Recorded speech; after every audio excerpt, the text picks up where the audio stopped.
Je m'appelle Claire, et jusqu'à récemment, je pensais connaître mon mari mieux que quiconque. Nous étions mariés depuis 12 ans. Une maison calme, une fille de 9 ans, une routine stable. Trop stable peut-être.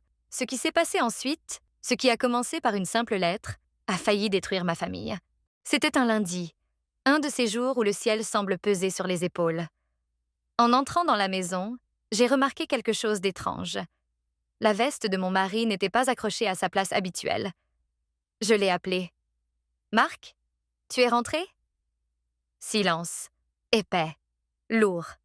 Puis, dans notre chambre, je l'ai vu. Une enveloppe. Blanche. Posée au milieu du lit. Sur le dessus, il y avait mon prénom. Claire. Écrit dans une écriture qui n'était pas la sienne. Je n'aurais jamais dû l'ouvrir. Mais je l'ai fait. Je ne peux plus me taire. Tu dois savoir ce qui se passe quand tu n'es pas là. Mon cœur s'est mis à cogner. Marc n'est pas l'homme que tu crois. Il ment. Il sort quand tu travailles. Il rencontre quelqu'un. Fais attention. Aucune signature. Juste ces phrases, comme des coups de couteau. Quand Marc est rentré le soir, j'ai essayé d'être normale. Tu as passé une bonne journée? Il a hoché la tête, sans me regarder. C'est là que j'ai remarqué des détails. Ses réponses trop courtes, un sourire forcé et surtout, son téléphone. Il avait changé le code. Pour la première fois en 12 ans. Cette nuit-là, je n'ai pas fermé l'œil. Les jours suivants, les signes se multipliaient. Il sortait pour courir et revenait sans transpirer. Il recevait des messages tard le soir.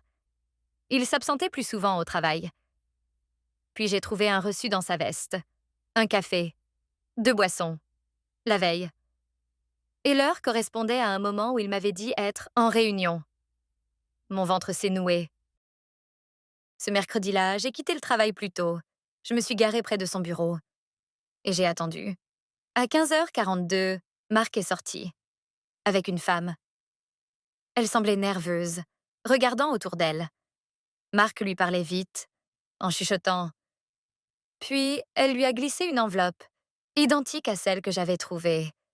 Mes mains se sont mises à trembler. Le soir, je n'ai plus supporté. Marc, qui est cette femme? Quelle femme? Celle qui t'a donné une enveloppe aujourd'hui. Son visage a blêmi. Il s'est assis, ses mains tremblaient. Claire, ce n'est pas ce que tu crois. Alors explique-moi. Il a inspiré profondément. Je voulais te protéger. Marc m'a expliqué. Depuis 3 mois, une femme le suivait. Elle disait qu'un médecin avait détruit sa vie et elle croyait que Marc pouvait révéler la vérité. Elle devenait insistante. Elle attendait devant son travail. Elle laissait des notes sur sa voiture. Je ne voulais pas t'inquiéter, m'a-t-il dit.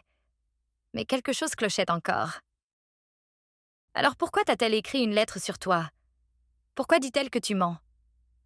Marc a baissé les yeux. Parce que elle croit que tu veux me séparer de notre fille.